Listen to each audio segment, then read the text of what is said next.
1,05,00,000 টাকা ব্যয় করে সোনামুড়ার মহাশ্মশানে নির্মিত হবে বৈদ্যুতিক চুল্লি। মঙ্গলবার তার ভূমি পূজন হয় ধর্মীয় আচার মেনে।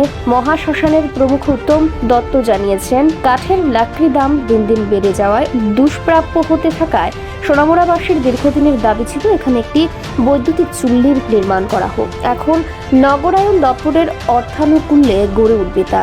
এই চুল্লিটি চালু হলে তার তত্ত্বাবধানে থাকবে সোনামুড়া নগর পঞ্চায়েত।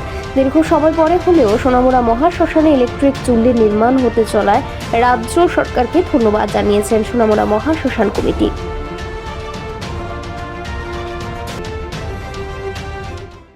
দীর্ঘ বছর আমরা সোনামুড়াবাসীর একটা দাবি ছিল যে যেহেতু কাঠের সাংঘাতিক অভাব এবং সাংঘাতিক মূল্যে দাম দেয়, তাই এটা ইলেকট্রিক চুলার, তাই অনেক দিন দাবির পরে আজকে সেই দাবি বাস্তবায়িত হতে যাচ্ছে।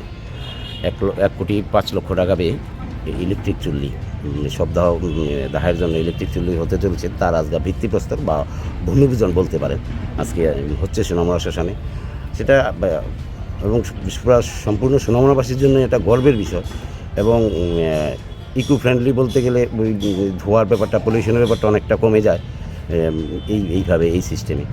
সেই সব কিছু চিন্তা করে আমরা দীর্ঘদিন ধরে একটা দাবি ছিল যে এটা ইলেকট্রিক চুল্লি সোনামুড়া শ্মশানে যাতে হয়, সেই আজকে পূরণ হলো এবং এতে আমরা খুবই আনন্দিত। এবং আজকের সরকারের সেই সহৃদয় প্রচেষ্টা বা সহৃদয় আমাদের প্রতি যেই দাবি পূরণে যে সহায়তার হাত বাড়িয়ে দিয়েছেন, তার জন্য আমরা রাজ্য সরকারের কাছেও যথেষ্টভাবে কৃতজ্ঞাবদ্ধ।